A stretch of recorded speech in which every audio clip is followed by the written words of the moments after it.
আবার আসতে চলেছে এক নতুন ভাইরাস। তবে আবার কি 2020 সালের মতো শুনতে পাবো মানুষের হাহাকার? আর এই ভাইরাস কতটা ভয়ানক হতে পারে? তো চলুন দেখে আসি আজকের দুনিয়াগড় টিভিতে।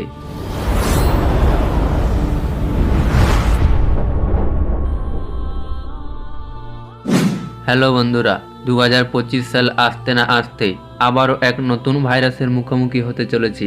এই ভাইরাসটির উৎপত্তি হয়েছে চীন থেকে এবং আমরা সকলেই জানি যে চীনের খাবার কতটা জঘন্য হতে পারে।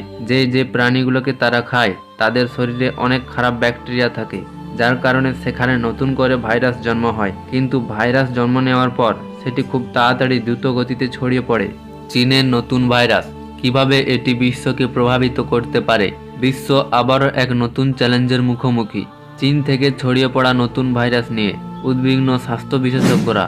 এটি কিভাবে প্রভাব ফেলতে পারে আমাদের দৈনন্দিন জীবনে? আসুন জানি বিস্তারিত। চীনের বিজ্ঞানীরা একটি নতুন ভাইরাস শনাক্ত করেছেন। এটি একটি শ্বাসতন্ত্রের রোগ যা হঠাৎ করে দ্রুত ছড়িয়ে পড়তে শুরু করেছে। ভাইরাসটির নাম HMPV এবং এটি অন্যান্য ভাইরাসের মতো সংক্রমণ ঘটাতে পারে।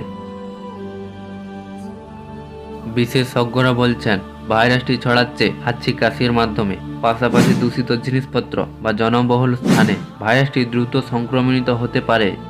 ভাইরাসটি আক্রমণের পরে যে লক্ষণগুলো দেখা দিতে পারে: জ্বর, সর্দি কাশি, শ্বাসকষ্ট, গলা ব্যথা। প্রাথমিক লক্ষণ দেখা দিলে দ্রুত চিকিৎসকের পরামর্শ নেওয়া গুরুত্বপূর্ণ। চীন এই ভাইরাস মোকাবেলায় ইতিমধ্যে কঠোর ব্যবস্থা গ্রহণ করেছেন। বিভিন্ন শহরে লকডাউন, গণপরীক্ষা এবং হাসপাতালের প্রস্তুতি শুরু করেছেন। তো বন্ধুরা, আপনার নিরাপত্তার জন্য কিছু সতর্কতা গ্রহণ করুন। মাস্ক পরুন, বারবার হাত ধুয়ে নিন, জনবহুল স্থানে যাওয়ার আগে সচেতন থাকুন, স্বাস্থ্যবিধি মেনে চলুন। বিশ্ব একটি নতুন হুমকির মুখোমুখি, তবে সচেতনতা এবং দ্রুত পদক্ষেপের মাধ্যমে আমরা এই সংকট মোকাবেলা করতে পারি। আপডেট পেতে আমাদের সঙ্গে থাকুন।